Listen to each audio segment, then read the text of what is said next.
हमारे पृथ्वी के एक चट्टान के टुकड़े से लेकर एक जीवन से समृद्ध ग्रह बनने तक के सफर को। तो आइए हम समय में पीछे चलते हैं, थोड़ा और पीछे।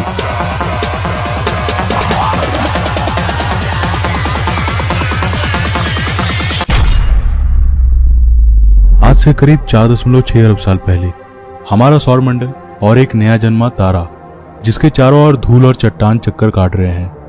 यहाँ हमारी पृथ्वी का नामो निशान तक नहीं है। हम समय में कुछ ज्यादा ही पीछे आ चुके हैं। अभी तक पृथ्वी के बनने की प्रक्रिया की शुरुआत नहीं हुई है, लेकिन इसकी नींव तैयार हो चुकी है।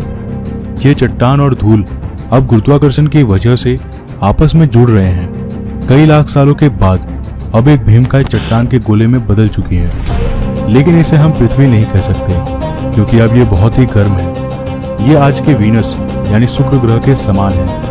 आज से करीब 4.5 अरब साल पहले धरती की सतह पूरी तरह खौलते लावा से ढकी है। आप गलती से भी नीचे पैर रखने की कोशिश मत करना, वरना आपके पास दोबारा रखने के लिए पैर नहीं बचेगा। इस वक्त धरती की सतह का तापमान करीब 1200 डिग्री सेल्सियस है, यानी ये जगह फिलहाल नर्क से कम नहीं है। यहाँ ऑक्सीजन का नामो निशान तक नहीं है। धरती पर लगातार एस्टेरॉइड्स की बरसात हो रही है, जो सतह पर कई किलोमीटर लंबे खौलते लावा के नदियों का निर्माण कर रहे हैं। और ये एस्टेरॉइड्स कहीं दूर के नहीं, बल्कि धरती के पड़ोसी हैं, जो लगातार उससे टकरा रही हैं। ऊपर देखिए, यह है एक नया नवेला ग्रह थिया, जो तेजी से हमारी ओर यानी धरती की ओर बढ़ रही है, करीब 15 किलोमीटर प्रति सेकंड की रफ्तार से, यानी एक गोली की रफ्तार से 20 गुना ज्यादा तेज। हमें इसका स्वागत करना है, क्योंकि इसी की वजह से हमारे खूबसूरत चांद की रचना होगी। अब हमारी धरती चारों तरफ से अनगिनत चट्टानों के टुकड़े से घिर चुकी है। यहाँ इतने चट्टानी टुकड़े हैं कि इस वक्त हमारी धरती के पास भी शनि ग्रह के समान अपना एक रिंग बन चुका है, जो बिल्कुल शनि ग्रह के रिंग के जैसा ही 2 भागों में बटा है। पहला रिंग आज के धरती और चांद के बीच में है, और दूसरा चांद के पीछे। इस रिंग से एस्टेरॉइड्स लगातार धरती पर बरस रहे हैं, लेकिन एस्टेरॉइड्स की असल बारिश अभी भी शुरू नहीं हुई है। अब ये रिंग धीरे धीरे ग्रेविटी की वजह से एक 3000 किलोमीटर चौड़े गोलीय पिंड में बदल जाएंगे।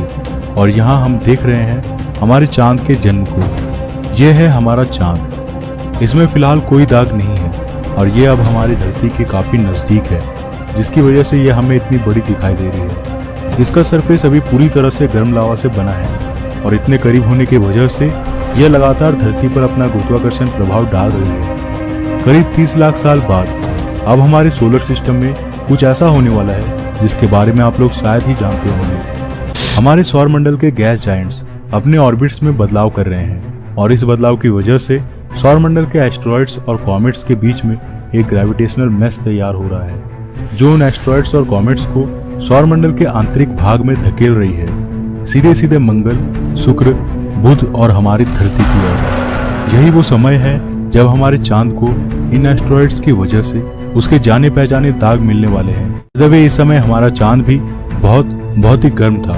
यह आसमान में एक बड़े लैंटर्न की तरह चमकता था, और यह धरती के इतने करीब था कि इसका गुरुत्वाकर्षण हमारी धरती को आज की तुलना में 25 गुना ज्यादा प्रभावित कर रहा था। हमारी धरती पर एक दिन 24 घंटों का नहीं, बल्कि केवल 6 घंटों का होता था, और इसके कारण धरती के लावा के नदियों में लहरें आज के समुद्री लहरों से 20 गुना ऊपर तक उठती थी। लेकिन भला हो हमारे चांद का, जो धीरे धीरे समय के साथ साथ हमारी धरती से दूर चला जाएगा, और इससे धरती की घूर्णन धीमी होने लगेंगी और लावा की नदियां ठंडी होने लगेंगी, जिससे धरती के सतह का निर्माण होगा। इस वक्त आसमान में ये भीमकाय चमकीला चांद ही एकमात्र चीज नहीं है जो आपका ध्यान आकर्षित करेगा, बल्कि अब आपको 2 बहुत ही चमकीले तारे भी आसमान में देखने को मिलेंगे। लेकिन वे दोनों असल में तारे नहीं है, ये दोनों असल में ग्रह हैं, जुपिटर और सैटर्न। सौरमंडल के आंतरिक ग्रह जैसे कि हमारी धरती, वीनस, मरकरी, मार्स, ये सब रॉकी प्लैनेट्स हैं, और ये ज्यादा समय तक पिघले हुए लावा के रूप में नहीं रह सकते थे। लेकिन वही जुपिटर और सैटर्न असल में गैस जायंट्स हैं, जो कि आसानी से लंबे समय तक गर्म रह सकती है। धरती के जन्म के इस समय काल में जुपिटर का टेम्परेचर 5000 डिग्री सेल्सियस और सैटर्न का 3000 डिग्री सेल्सियस था। इसका मतलब है कि जुपिटर उस वक्त हमारे सूरज से भी ज्यादा चमकीला था। जैसा कि साइंटिस्ट कहते हैं कि तारे अपने जीवन के साथ साथ और चमकीले होते जाते हैं, तो उस समय हमारा सूरज आज से 30% कम चमकीला था, परंतु 4 अरब साल के लंबे अवधि में ये ग्रह भी धीरे धीरे ठंडी हो जाएंगी। आइए चलते हैं वापस हमारी धरती पर। धरती के वायुमंडल में फिलहाल केवल एक ही गैस है, मीथेन।